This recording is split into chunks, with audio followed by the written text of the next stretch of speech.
On March 11th, 1992, it was business as usual at a bank in Ottawa, Canada. Around 12:30 p.m., teller Jeff Hamilton noticed a man carrying a knapsack. I didn't see him walking in. I just saw him standing there like, I mean, he could have been a normal customer. And then all of a sudden, it all broke loose. Fill it up. I said fill it up! Come on! We have all kinds of robbery seminars, and they always told us, don't be the hero. Let him run the show. Come on!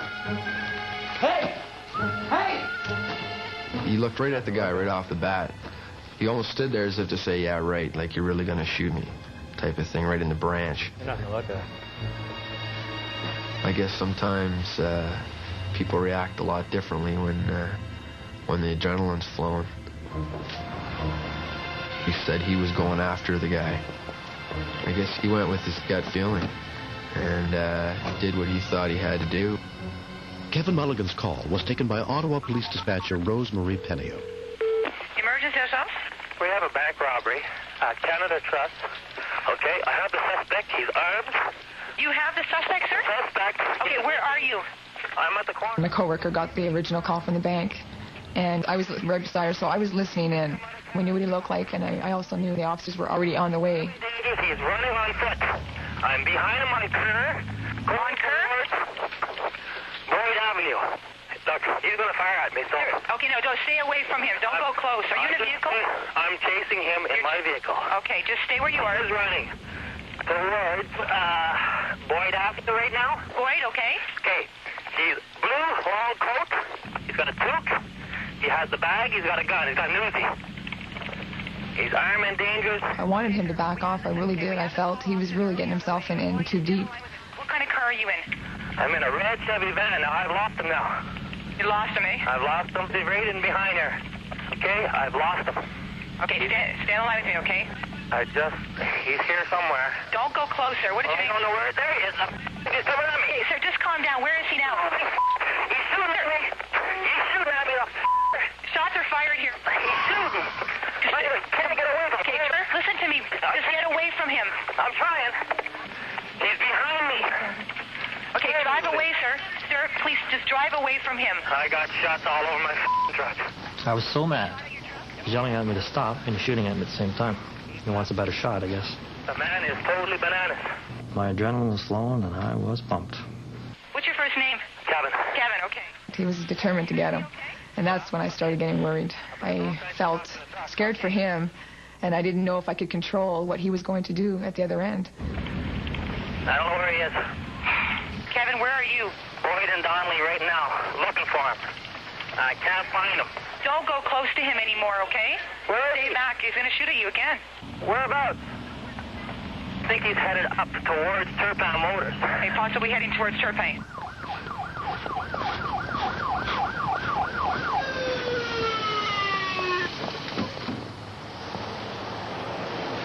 He's in the body shop right now. Carly Motors? Yeah. Look at this, my truck search. Holy he shot at me and he's going to kill me. What, you going to have a shot? Kevin? Kevin, what's going on? We have an officer here. Can I have his name? Kevin. Hello? Who's this? Constable Walsh. Pat, it's Rosie here. I can't hear you. The constable got into the truck, and the line just went dead. I was scared because I was sort of determined this guy, the suspect, was going to shoot it no matter who. He didn't care who was getting in his way.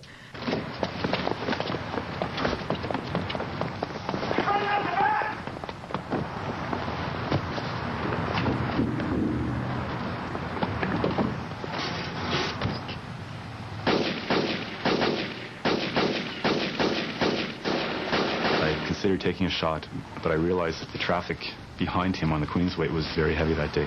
Constable Mike Ryan was leading the pursuit of the suspect. If I'd missed him, there was a good chance I probably would have hit one of the vehicles in behind.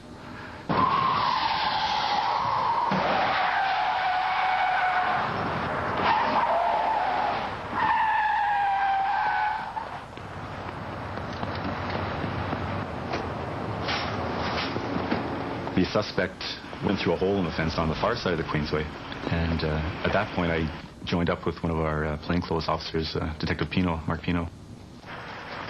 We were probably a good 40, 45 yards away, and it was a windy day. The handgun's just not going to do the job. The one thing that went through my mind is that this guy is either psychotic or possibly wearing body armor. You almost seem combat trained. He's got no cover whatsoever, and he's firing back at officers, and he doesn't seem to be frightened in the least. He's heading to La Perrier Avenue from the Queensway. He's behind the Taggart's building. 10-4.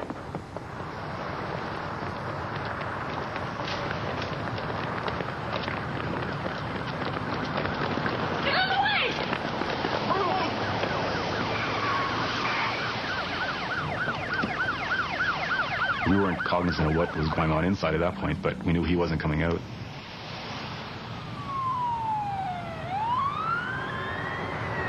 .504 dispatch, we got a suspect inside, he's armed. He's got 2 hostages. We need the hostage negotiator and activate the SWAT team. Acknowledge? A perimeter was set, and members of the SWAT team took up positions around the building.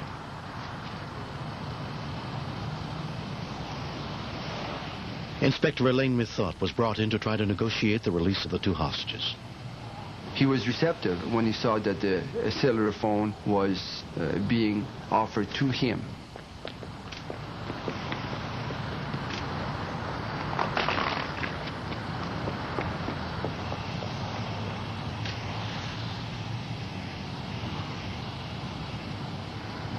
It's very difficult to get him to settle down because he keeps shouting on the phone and does not consent to listen to anything.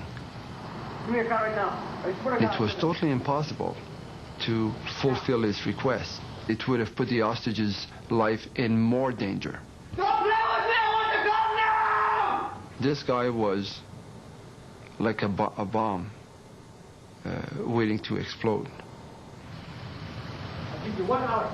I swear to God, if you don't bring me a car, I'll kill them both. As we mounted the stairs, Bob just yelled at me to run, and I heard a commotion behind me.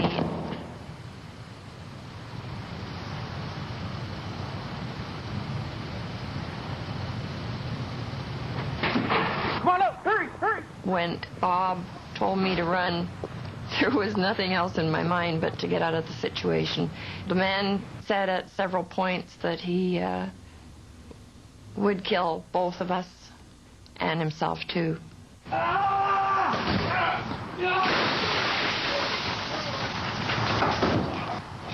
move! Stay there! I got your gun! Get in here! Get in! The SWAT guy was telling me to come over to where he was, and I was using very graphic language, telling him that no, I wasn't going to go over there and come and get the bad guy. And then suddenly, after yelling back and forth at each other, I realized that here's another guy with a rifle. I better listen to this guy.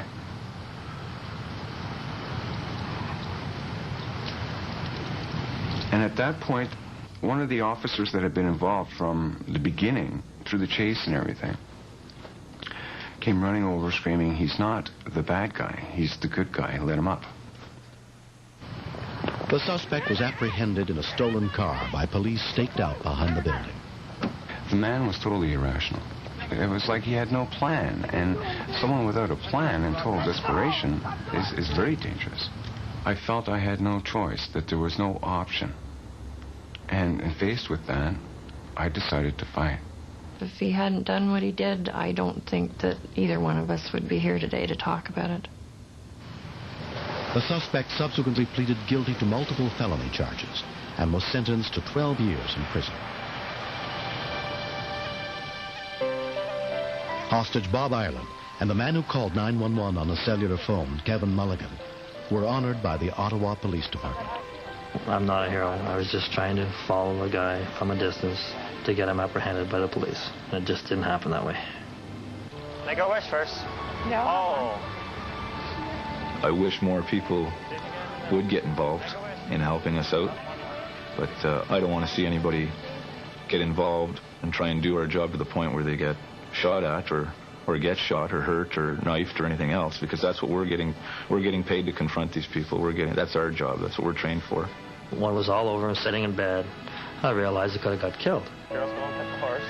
I don't regret trying to get him apprehended, but I do regret that I could have left my family behind, could have left everything behind just for a crazy fool. Like, instead of being gutsy, it's actually nutsy. For Bob and fellow hostage Marilyn Bosch, the painful memories of that day still linger. I had just gotten through 5 months of unemployment. And then got a break. I was trying to put my life together again. When this man came in to try to take it all away, with no regard for life or anything that was important to me. It's a terrible feeling, but I have good family, good friends. They've helped me tremendously. I was very fortunate. I get to see my family again and carry on.